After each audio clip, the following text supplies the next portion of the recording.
My name is Daniel. I'm 26 years old, and this is a story about one special summer in my life. It wasn't about moving or traveling far or making huge changes.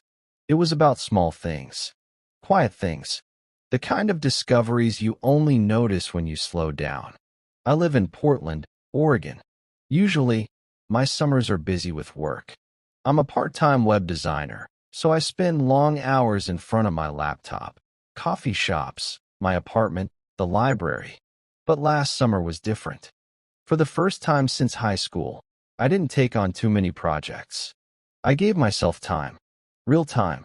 I told myself, Daniel, this summer is not about work. It's about living. So, in June, I made a list in my notebook. 1. Try something new every week. 2. Spend more time outside. 3. Meet at least one new person. 4. Write down one good memory each day. It felt simple, but it changed everything. On the first Monday of summer, I walked to Laurelhurst Park. The sun was warm, the air soft. I sat on a wooden bench near the pond. Ducks floated lazily across the water. Next to me, an older man with a straw hat was feeding crumbs to the birds. He looked at me and smiled. Beautiful day, he said. I nodded. It really is. We started talking. His name was Frank. He told me he came to the park every morning after his walk. His wife had passed away 2 years ago, and the park was his place of peace. I listened more than I spoke. His voice was slow, steady. He told me about his years as a carpenter, about building his own house with his hands, about the garden he kept. Before leaving, he said, "You're young. Don't rush too much. Life is sweeter when you sit on a bench once in a while." That sentence stayed with me. My favorite cafe is called Northwood Coffee. It's small, with plants hanging near the windows and the smell of roasted beans in the air. One afternoon, I sat there with my laptop. A woman at the next table was sketching in a notebook.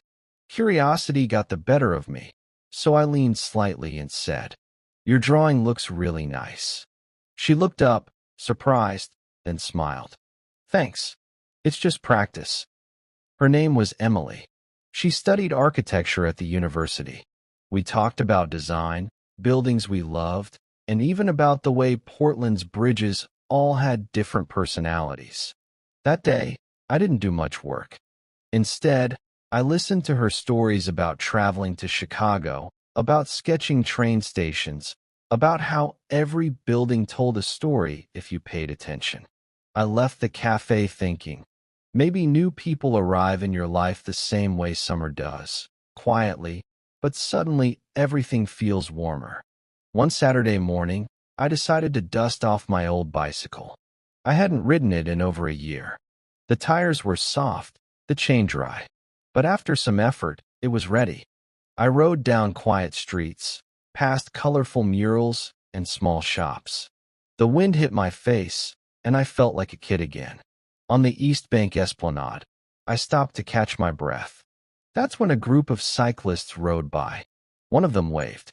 "Join us." I hesitated, but then I pedaled faster and caught up. They were part of a small weekend bike group. People of all ages, just riding together. I rode with them for an hour. They told jokes, pointed out street art, shared stories about the city. When we stopped at a food cart for lemonade, someone asked my name. "I'm Daniel," I said. "Well, Daniel," one guy laughed. "Now you're part of the Saturday ride." I wasn't sure if they were serious, but I showed up again the next weekend. And the next. By the 4th week of summer, my notebook was filling up. Some entries were small. June 18th, saw a little girl feeding pigeons. She laughed so hard when they flew away. Some were bigger. June 22nd, rode with the bike group again. They feel like old friends already. I realized something. Writing down one memory a day made me see life differently. I noticed details I used to ignore. The sound of rain on the bus window, the way strangers held doors open, the smell of fresh bread from the bakery near my apartment. Life wasn't boring. It was full. I just hadn't been paying attention. July came quickly, and with it, more small discoveries. One evening, walking downtown, I heard a guitar. A man was singing under the soft glow of streetlights. His voice wasn't perfect, but it was full of heart.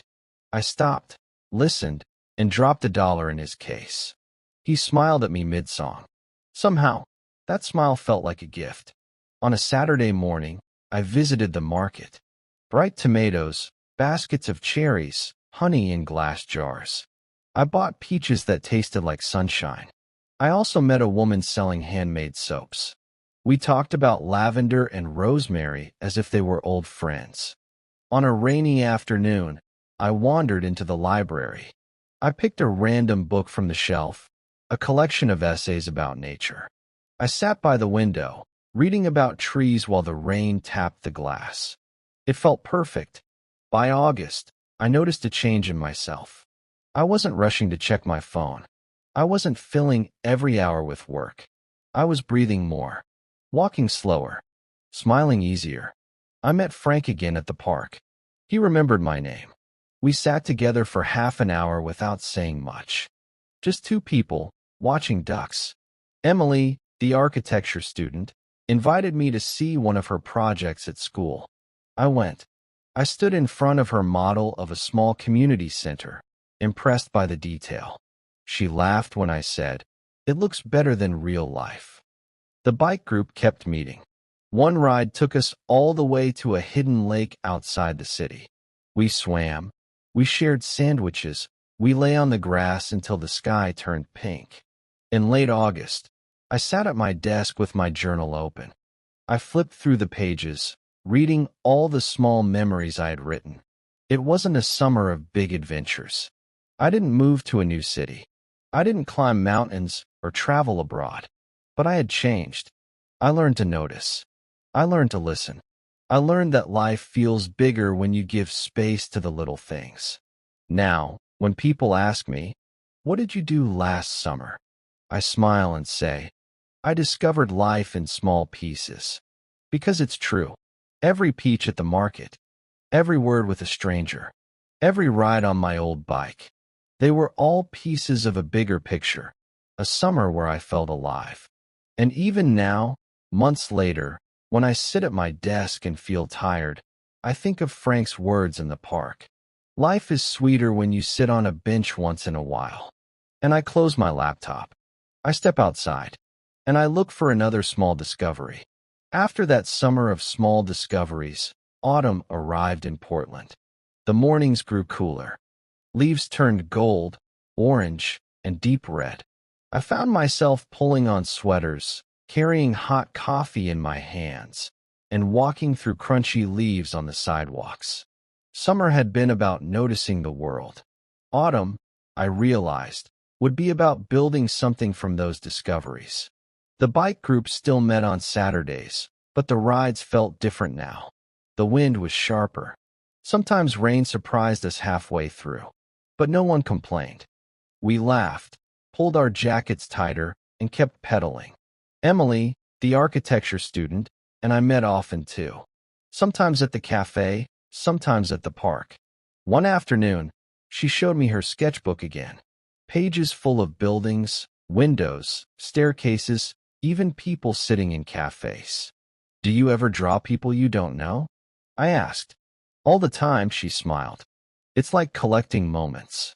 I thought about my own journal, my written collection of moments. Maybe that's what we were both doing, just in different ways. At the end of September, something unexpected happened. Frank, the man from the park, invited me to visit his garden.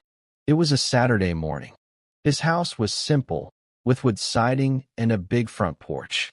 Out back, the garden stretched wide. Tomatoes, zucchini, herbs, roses, even an old apple tree. He walked slowly, but with pride. "Every plant has a story," he said. We picked apples together. He gave me a bag to take home. "Life doesn't need to be complicated," he told me, handing me one shiny red apple. "Just plant, water, and wait." That night, I wrote in my journal, "Sometimes the best teachers don't stand in classrooms. November came with heavy rain. The bike group paused. Even the cafe felt different. People stayed inside longer, holding warm drinks with two hands. I found myself writing more. My journal filled with longer entries, almost like letters to myself.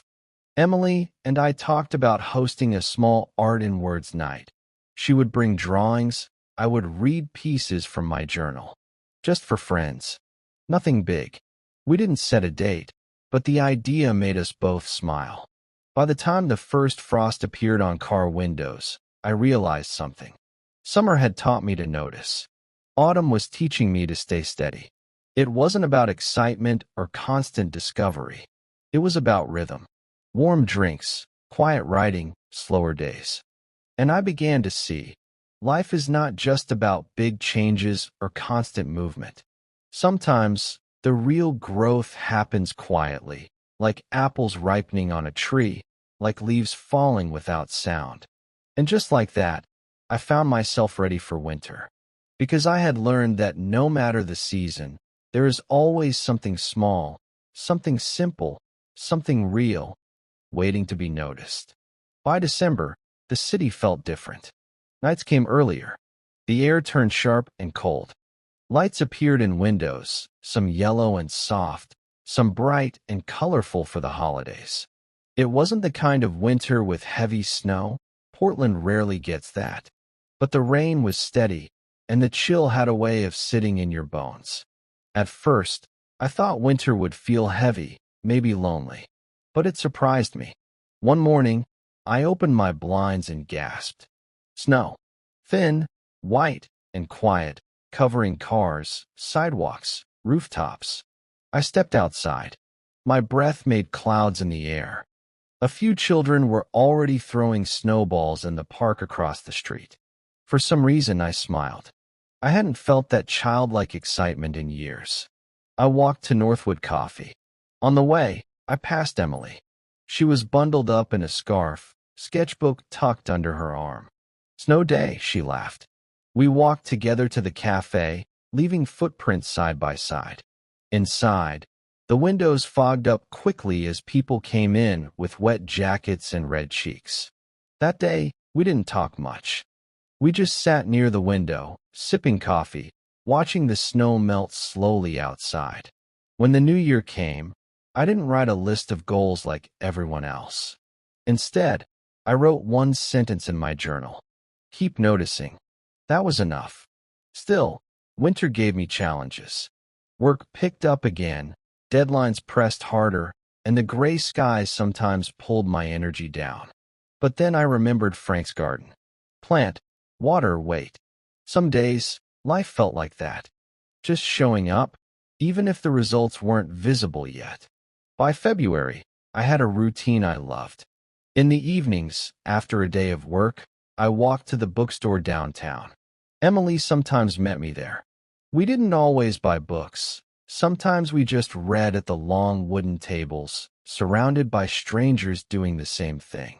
One evening, a woman at the next table leaned over and said, "Excuse me, what are you reading?" I showed her the cover, Essays About Cities and Memory. She nodded. That's one of my favorites. Her name was Rachel. She was a teacher. We talked for half an hour. It reminded me again, strangers aren't always strangers for long. Winter wasn't about grand adventures.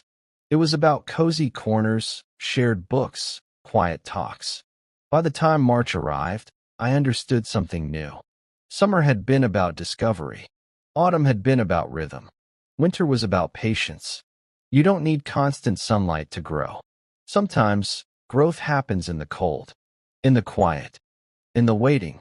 And when the first cherry blossoms appeared in March, soft pink against the gray sky, I knew I was ready for spring.